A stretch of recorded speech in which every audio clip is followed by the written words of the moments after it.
வீசுது. உங்கள் சத்யாவில் குளு குளு ஏசி ஆஃபர்.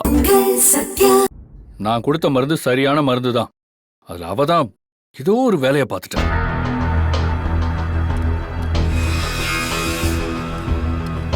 இந்தா ஆனந்தி, சூட கஞ்சி வச்சிருக்கேன், குடி. உடம்புல இருக்கிற சோர்வெல்லாம் போயிடும். காலையில அண்ணா அன்னைக்கு எடுத்துட்டு வந்த பாலை நான் குடிக்கிறேன்னு சொன்னப்போ அந்த துளசி எவ்வளவு வேகமா வந்து குடிக்க கூடாதுன்னு தடுத்தா தெரியுமா? ஆமா ஆமா, ஆனந்தி தான் குடிக்கணும்னு அவ்வளவு பிடிவாதம் பிடிச்சு யாழினி கிட்ட ஆர்கியூ பண்ணா. அப்பவே நான் கொஞ்சம் உஷாரா இருந்திருக்கணும். என் தப்புதான். ஆனா அந்த சூழ்நிலையிலயும் எனக்கு அத்தை கொடுத்த மருந்துதே என்னைய காப்பாத்திருக்கு. அத்தை மருந்து கொடுத்தாங்களா? ஆமாக்கா. காலையில எனக்கு வயிறு வலிக்கும் போது இவர் கூட பக்கத்துல இல்ல, அத்ததே ஓடி வந்து என்னைய பிடிச்சுக்கிட்டாங்க. ஒன்னாகாதுன்னு சொன்னாங்க. அதுக்கப்புறம் அருகம்புல் கஷாயம் கொடுத்தாங்க.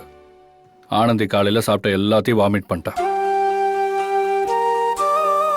உள்ள போன எல்லாமே வெளியே வந்துருச்சு. அதனாலதான் ஆனந்தியை காப்பாற்ற முடிஞ்சதுன்னு டாக்டரே சொன்னாங்க. நான் தான் அன்னைக்கே சொன்னேன்ல, அத்தை கொஞ்சம் கொஞ்சமா மாறிட்டு வராங்கன்னு. ஆனந்திய முழுசா சீக்கிரமா ஏத்துப்பாங்க. அது துளசி இருக்கிற வரைக்கும் நடக்கவே நடக்காது கோகிலா. அவளை இந்த வீட்டை விட்டு அனுப்புனாலே பாதி பிரச்சனை சரியாயிடும். எனக்கு தெரிஞ்சு இதெல்லாம் அவ தனியா செஞ்சிருக்க கூட வாய்ப்பு இல்ல.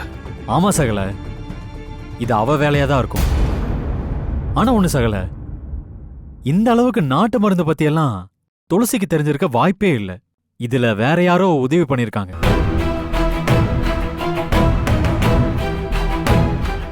அன்பு, இத்தனை பேர் இந்த வீட்டுல இருக்கும்போது இந்த மாதிரி காரியத்தை இவ்வளவு தைரியமா செய்யறானா, நாளைக்கு என்ன வேணாலும் செய்வா. நீங்க சொன்ன மாதிரி எவ்வளவு சீக்கிரம் முடியுமோ அவ்வளவு சீக்கிரம் துளசி அந்த வீட்டை விட்டு அனுப்புங்க. அதுதான் நல்லது.